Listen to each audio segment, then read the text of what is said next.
నమస్తే అండి. యూట్యూబ్ మిత్రులకు నమస్కారాలు. ఇక్కడ ఈ కనిపిస్తున్న మొక్క పేరు భూతరాకాసి అండి. వీటి యొక్క కాయలను మనం ముట్టుకుంటే అవి అక్కడ అంటుకొని ఉండిపోతాయి. ఇట్లా గుంజినను రాకుండా ఉంటుందండి. దీనిని మనము మరుగుమందు తయారీలో ఉపయోగిస్తాం.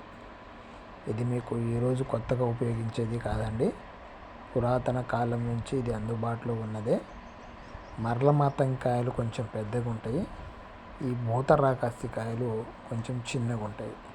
దానితో పాటు ఇది కూడా ఉపయోగిస్తాము మనము.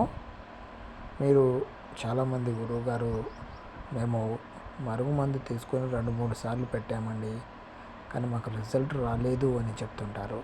దానికోసమే నేను ఈ వీడియో చేశాను. అయితే వాళ్ళు పంపించిన మూలికలు ఏమిటనేది ఫస్ట్ మనం తెలుసుకోవాలండి. ఈ విధంగా అంటుకునే మూలికలు ఇట్లా మనం మరలమాతం కాయలు కూడా ఇట్లా పెట్టగానే అంటుకుంటాయి.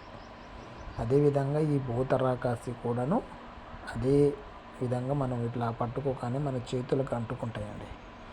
ఇలాంటివి మరుగుమందు తయారీలో ఉపయోగిస్తే మనకు ఆ మందు అనేది రిజల్ట్ ఉంటుంది, 100% గ్యారంటీ ఉంటుంది. వాళ్ళు ఏదో చూపించి ఏదో ఇచ్చారు, మేము పెట్టాము, కాలేదు, అలాంటి వాటికి కాదండి. మీరు ఖచ్చితమైన నమ్మకంతో మీకు ఈ మందు కావాలంటే మేము ఇస్తాము. మీరు మా వద్దకు వచ్చినను ఒకవేళ మీకు ఎవరైనా మందు పెట్టేసి ఉంటే దానికి విరుగుడు కూడా ఇస్తామండి. దీనితో పాటు మేము వశీకరణ పూజలు, చేతబడి, బాణమంతి లాంటివి ఏదైనా జరిగినను అలాంటి వాటికి విరుగుడు కూడా గురువుగారు ఇస్తారు.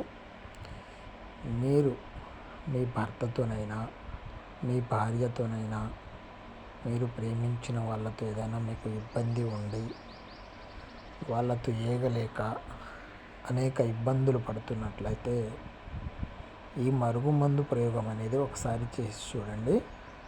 దీని గురించి పూర్తి వివరణ కొరకు మరి ఒక వీడియోలో చేస్తాము. మీరు మా ఛానల్ని సబ్స్క్రైబ్ చేసుకోండి.